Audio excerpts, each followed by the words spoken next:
Hey guys, it's Adam, and I'm here to talk to you about your Christmas and Thanksgiving cacti. And they're also, the reasons why they are not temporary throwaway houseplants.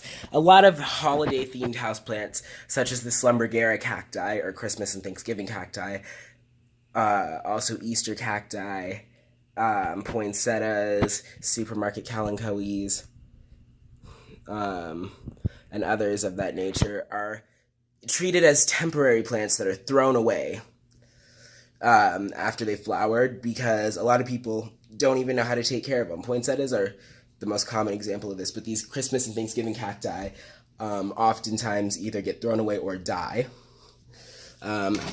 after they flower, and there's a reason for this. And it's just a couple things that you have to do differently.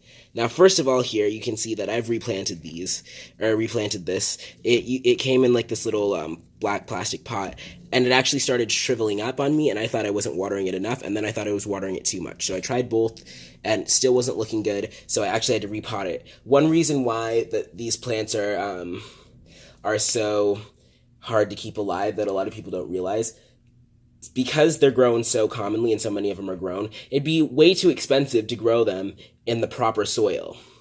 They need a potting mix, not a soil, by the way. Don't put anything in a pot for an indoor garden if the bag says soil. You want to use something that says potting mix.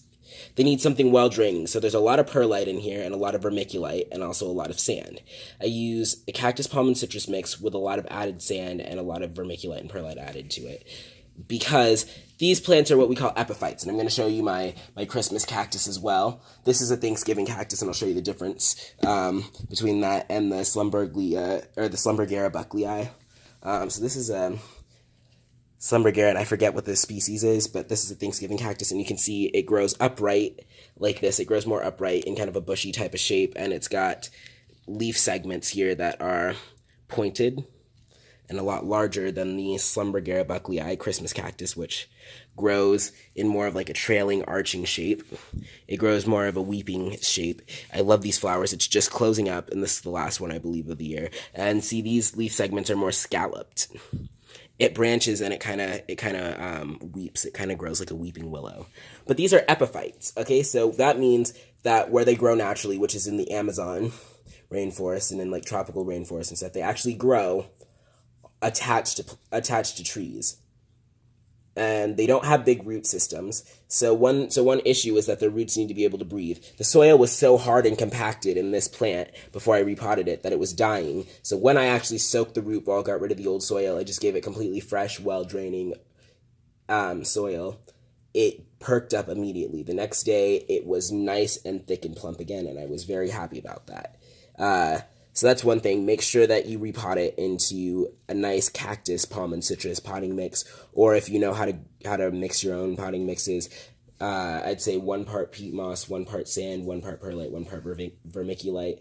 The sand, perlite, and vermiculite, if you don't have all of those, maybe 1 part peat moss, 2 parts sand, 1 part peat moss, 2 parts perlite, or same ratio with vermiculite would work very well. And yeah, that's important because their roots really need to breathe. They don't have big root systems, so also make sure they're not in too big a pot.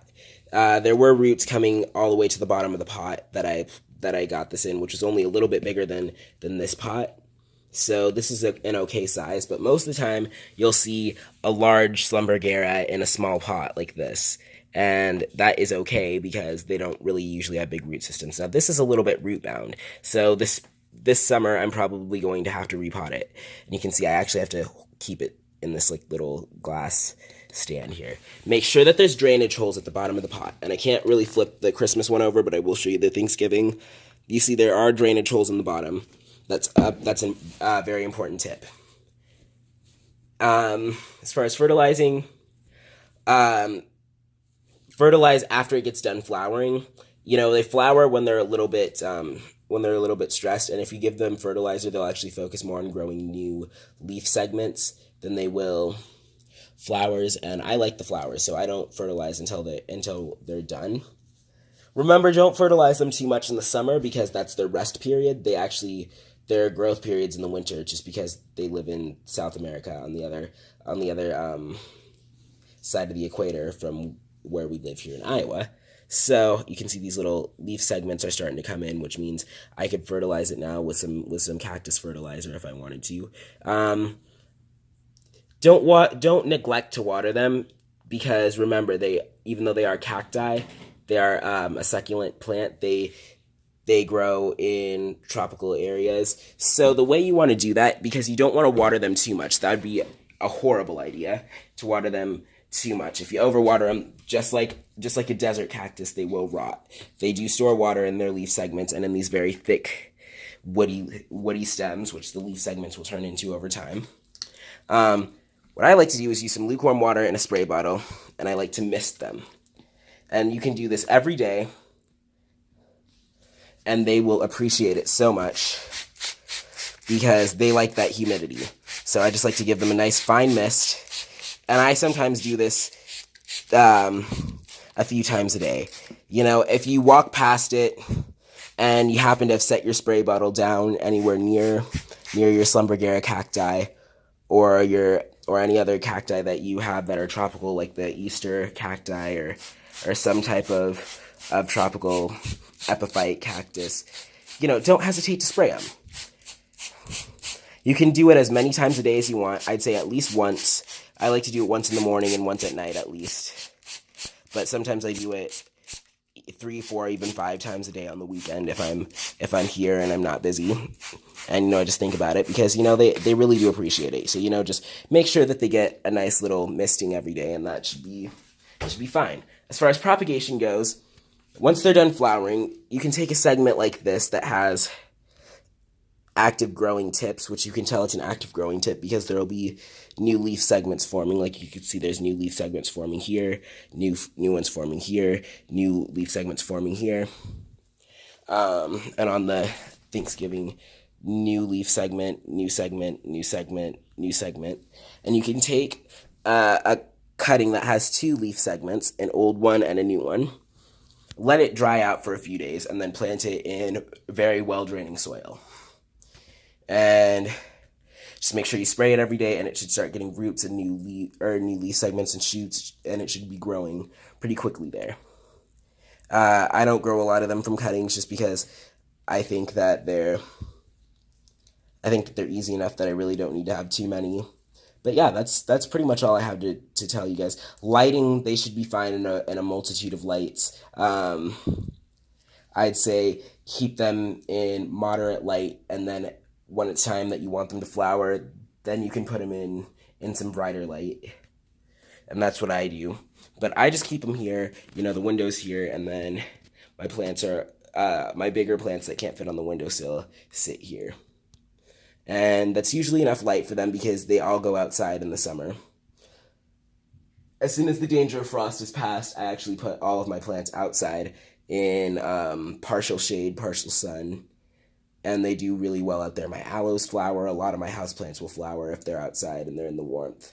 So, yeah, that's about it. You know, you want to make sure that you keep maintaining them. If you notice that the root ball starts to shrink away from the side of the pot, and what you'll be able to tell is that the root ball is what we call the soil part of the plant. So anything that's underneath the potting mix, that's the root ball.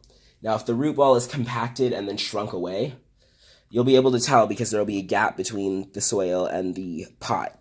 And when you water it, the soil will immediately fall off the top of the root ball and into that little crack and then drain right out the bottom of the pot. Now, the problem with that, it won't be getting any water. So it'll just go straight through the draining hole before the plant gets any sort of drink. And that's bad for them.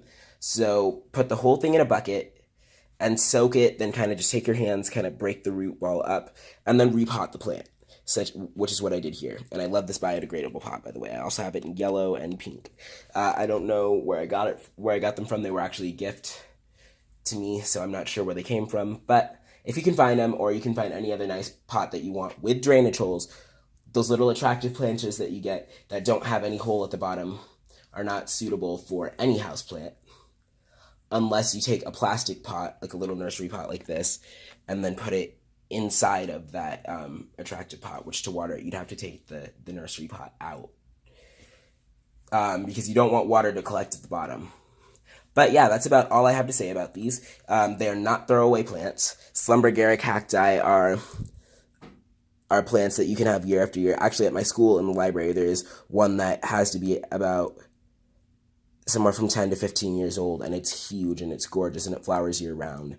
So it's definitely not a throwaway houseplant. So just remember these little care tips next time that you get a schlumbergera cactus, a Thanksgiving or a Christmas cactus, and you'll be able to keep yours alive. You know, it just takes a little bit of care and a little bit of attention, and you'll be able to keep this over and over again. And that's nice, because sometimes these plants hold really nice memories, you know?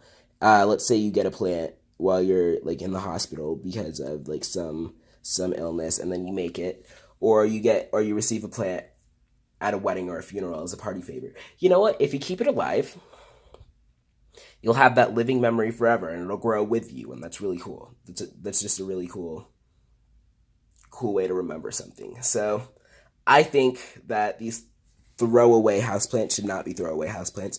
And if you have any other plants that you believe are throwaway houseplants that you don't know how to keep alive, please tell me in the comment section, because I'd like to tell you guys how to care for those as well. Anything from like a supermarket kalanchoe to a poinsettia, anything like that. I will show you guys how to keep them alive, how to grow them on for the next year, because I really, really do like to show you guys how that works. It's fun to it's really fun to keep those plants. You know, you don't have to throw them away. They're still a life form, and there's still plenty of things you can do to keep it alive, and I just like to share that with you guys. So thanks for watching. Thank you for coming to my channel. Please subscribe for more content, and if you have any suggestions for videos, any questions, comments, concerns, feedback, anything that you want to say, please tell me in the comments, and I will respond to you as soon as I possibly can. Thanks for watching, guys. Bye.